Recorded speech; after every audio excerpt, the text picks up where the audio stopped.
It's been 7 years since we got a new Pokemon Go auto catcher from Niantic. But today I finally received my Pokemon Go Plus Plus, and we're going to be taking a look at this device, all of its functionalities like auto catching and auto spinning Pokestops in Pokemon Go, to how to play Pokemon Go while you're sleeping utilizing Pokemon Sleep. So without further ado, let's check out this new product and give it a full review. Okay, here we go. We got the Pokemon Go Plus Plus. Ended up getting mine in this morning. We're going to go ahead and crack this bad boy open. There's going to be two little slits you're going to have to make there to get off that tape. And once you crack it open, you will see the main Pokemon Go Plus right there. Mine came a little bit charged, but you can go ahead and take it all out of the plastic. It's looking very shiny, looking very chic. There's going to be one button on the top, and there's going to be one button in the middle. So it's a pretty simple device, only two buttons. You obviously got your charging port as well, and there's this other hole. I'm not sure what the other hole does. But yeah, that's pretty much the device. It's looking pretty chic, not bad. Other things in the box, you're going to have obviously the strap that you can go ahead and use. I'll show you how to put that on later. Also, there's going to be this clip, which I will show you how to use later, but it's terrible. And there's obviously the charger here that you can go ahead and plug into any USB port. And then finally, we got the manual, but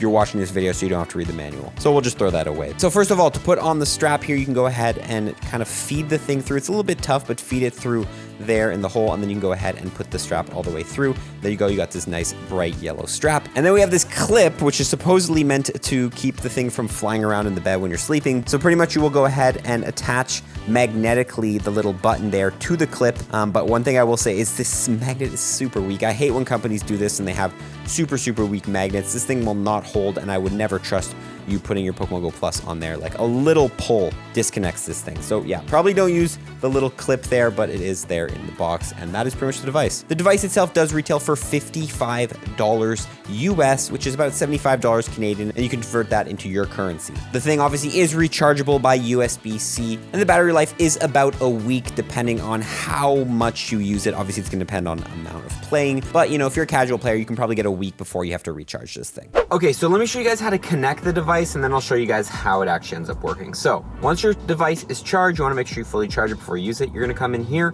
connect to device and services, accessory devices, and then all you gotta do is press on this big white button in the middle. There you go. Pokemon Go Plus Plus is going to appear, say not paired. You're going to click on that to pair the device. So you're going to go ahead and wait. You're going to wait a little bit. It's going to do its thing, and then it's going to tell you to finalize pairing. You want to press on the middle button and the top button at the exact same time. And there you go, it should be paired. Yeah, so the top button here and the middle button here. Now, this is all the settings. There's a lot of settings for this device. We'll start at the bottom here. This is going to be the sleep data, share sleep data with Pokemon Go. This pretty much just turns on the Pokemon Sleep features, which we're going to talk about later. And it also going to be a reward time. That's when you want to collect your sleeping rewards, because there are some rewards you get for using this device to sleep. Then the notifications. You have push notifications at the bottom. I'm just going to turn that off. It's just going to give you a notification outside of the app when you're playing. But then there's identify nearby Pokemon and identify nearby Pokestops. This is what you need to have either on or off to actually use the device, whether you want to use the manual or the automatic mode. So if I turn this on, the device is going to start recognizing nearby Pokemon and Pokestops and start asking you the question if you want to catch them or not. As you can see here, the device, it is asking me if I want to catch a nearby, what is it locked onto? Well, I took too long, but I can go ahead and click it and tell it, hey, catch the Pokemon, and this thing's going to flash. And it's going to give me some colors depending on if I caught it or not. I don't think I caught it. Oh, never mind, I did, because it's a rainbow. As you can see here, it's caught on the slack off. I'm going to go ahead and click it. It's going to go ahead and attempt to catch Pokemon, which it caught that slack off. Now, with this fully manual mode, you can use Ultra Balls, Great Balls, or Pokeballs, and the menu is in here to select which one you want to go ahead and use. Now, here comes the automatic mode. At the top, you're going to see the option to enable Pokeball Auto Throw, enable Pokestop Auto Spin. And what this will do is it'll start to automatically throw the red Pokeballs, not the Great Balls or the Ultra Balls, the red Pokeballs, and auto spin Pokestops. So you can take a look at that here. As you can see, it's locked on this low tab. It's going to go ahead and throw a regular Pokeball at it. There you go. I think it caught it. If it's a disco party, it means it caught it. We're going to see if we catch the Snorlax. Probably not. We did not catch the Snorlax because it's red. And yeah, that is pretty much the fully automatic mode. Now remember, this thing does not fully automatic run with Ultra Balls or Great Balls. The automatic mode only works for the red Pokeballs. There's also two settings I missed when we were in the car. We have the mute Pikachu voice effects. These are just going to be the voice effects that really happen with Pokemon Sleep and when you do actions with that. And obviously you can mute that if you're someone who wants to be kind of low key. And the other option is going to be the enable automatic reconnect, which is actually a pretty good feature. It pretty much just allows you to only have to tap in game on the little reconnect icon when you want to reconnect your device, instead of also having to press on the Pokeball Plus button. button. This is something that we've had on the Duomon and other third-party auto catchers for the longest time, and it's really nice that Pokemon Go is finally actually putting it on their own auto catchers. So that's a great feature. I definitely recommend turning that one on. Now, like I said before, this device also works for the new app Pokemon Sleep. Now, although the app is slowly being released globally, you actually don't even need the app to be able to use it for Pokemon Sleep. So let's go through how to do it, and you're actually going to need to do it if you want to complete the exclusive Catching Some Z's special research story you do get when you connect this Pokemon Go Plus. By the way, I will mention you can connect this device at any point in the future to get this special research story that does lead to the Snorlax with the nightcap. Now, on screen is going to be the special research story, and one of the tasks you're going to see on page 1 and page 2 is going to be to track sleep using the Pokemon Go Plus for 7 days. Now, how you'll do that is right before you're about to go to bed, you're going to go ahead and put the Pokemon Go Plus right in your bed, right by your pillow or whatever. Then all you want to do is long hold on the middle button there, and Pikachu will start to sing you a little lullaby as you're heading to bed.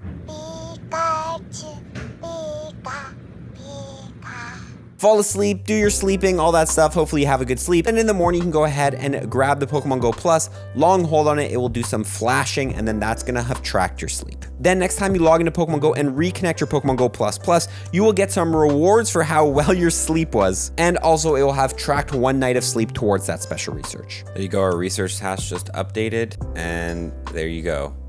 7 hours and 48 minutes of sleeping. You get 2,500 Stardust, 2 hearts with my buddy, and I get a sleeping sticker over 7 hours of sleep. So yeah, that's how you track sleep using the Pokemon Go Plus. It's pretty simple, and you can play Pokemon Go while you're sleeping. Now, the research for the Shiny Cap Snorlax did update track sleep for 7 days using the Pokemon Go Plus. From what I heard, you only need an hour and a half of sleep data on this thing. So you could technically fake your sleep for an hour and a half and probably just do this in less than 7 days. But generally, I would sleep for 7 days using this thing, and then that task would be complete and I can go on to the next page. I guess we can finally grind Pokemon Go while sleeping with this thing, so that's cool. Okay, with that out of the way, let's now take a look at catch speed and how this device compares to the other ones on the market. Okay, first let's take a look at the Pokemon Go Plus versus the Plus Plus, the battle of the old versus new generations. As you can see here, the Pokemon Go Plus Plus clearly taking a lead. It took a while for the Pokemon Go Plus to actually start.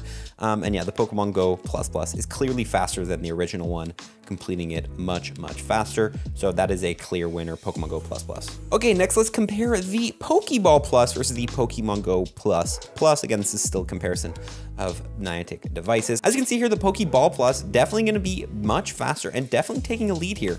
Catching Pokemon, I would actually say faster than the Pokemon Go Plus, clearly faster. I'm gonna lead you guys to this tweet by Brandon Ton, who is obviously one of the best players in the world, but he did a full test on the Pokemon Go Plus versus the Pokeball Plus, and it is clear from his testing that the Pokeball Plus actually has a catch speed of around 1 second faster. So the Pokeball Plus, the old Niantic device, is actually faster than the new one, so that is something to note if you're looking for catch speed. Next though, we're gonna take a look at the Gotcha products. We got the Gotcha Classic versus the Pokeball Plus, and both of these seem about the same speed. Nothing too different between the two. I think they do end up finishing at about the same time. It's kind of hard to say. The Gotcha kind of stops catching. That one was kind of, I would say, a tie. Next, we have the Gotcha Evolve versus the Pokeball Plus. Both of them, again, gonna start at the exact same time, but it is clearer the Pokemon Go Plus Plus is actually faster than the Gotcha Evolve. So good to know. The Gotcha Evolve's a little bit slower from my testing. Next up, we have the Brook Auto Catcher here. Now, from what I remember here, the Pokeball Plus kind of had a glitch here where it just kind of stopped spinning and stopped doing anything, and the Brook was the winner from my testing. But you know, a couple minutes later, the Pokeball Plus finally decided to spin those last stops. I'm gonna give this one to the Brook because the Pokeball Plus kind of had some glitches. Next though, we have the 24/7 Auto Catcher versus the Pokeball Plus Plus. The 24/7 actually starting faster, but what you will notice here is the Pokemon Go Plus Plus much faster than the 24/7 Auto Catcher. If you saw my review for this device, it is clear that I think this device is a little bit too slow on spinning stops and everything like that. And you're gonna notice the Pokemon Go Plus Plus easily taking that one. Final device here is going to be the Duomon, my favorite. And does it still reign champ?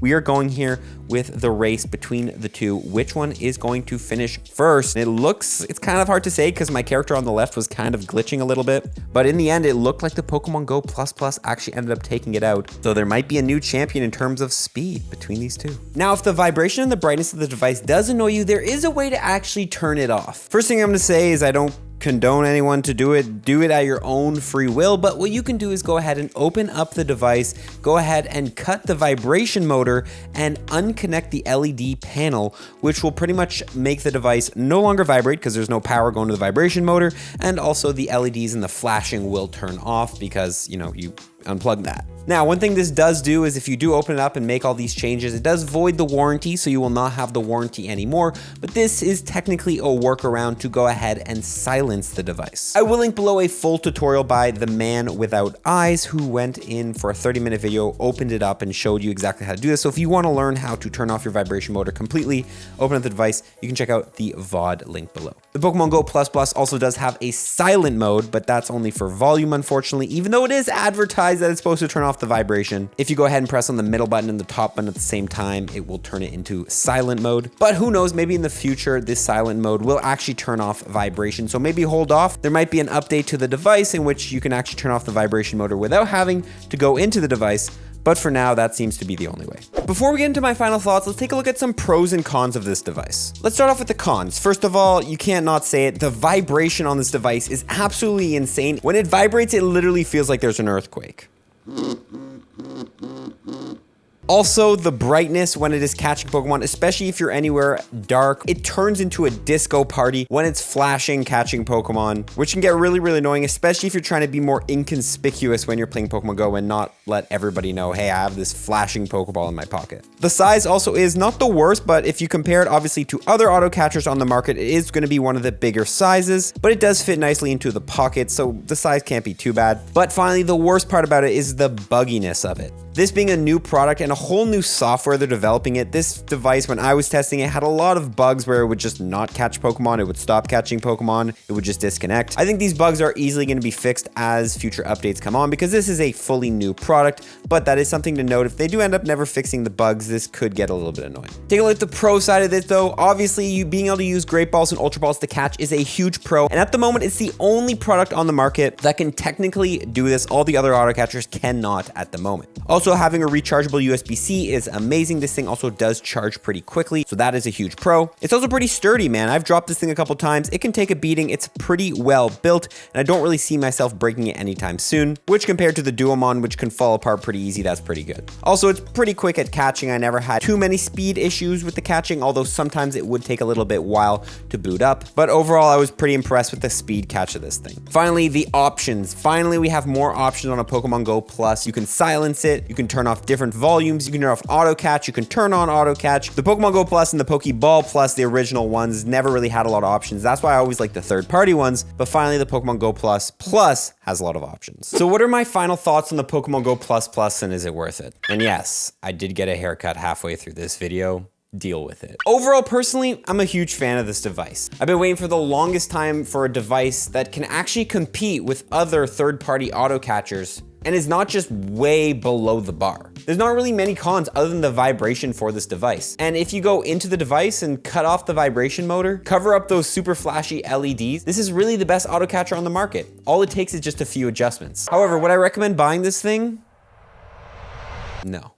Not yet, at least. You may be like, Dax, you just recommended it, why would you not? And the reason is because I just think that this device is gonna get topped in the next 6 months. We've seen this time and time again in the past before. Niantic releases a auto catcher, and then the third-party auto catchers just make it better. And I 100% see that happening with this. Take this, for example. This is the original Go Plus, which could only manually throw Pokeballs. A couple months after that came out, the Gotcha came out, which could automatically throw Pokeballs. This makes you think that the Pokemon Go Plus is out right now, but maybe in 6 months, we're gonna have a device that can fully automatically throw Pokeballs, Great Balls, or Ultra Balls, and just have way better features than this thing. Maybe there's not gonna be an annoying vibration, all sorts of fun stuff. I just think personally, you should maybe wait a couple months to see how the other auto catcher manufacturers react to this device. Who knows, in the end, maybe they can't recreate it or make it better, and this is gonna be the go-to device, or maybe they're gonna make the clear best auto catcher on the market that's 10 times better than this. Only time will tell, but if you already pre-ordered or ordered your Pokemon Go Plus, let me know in the comments below what you think of it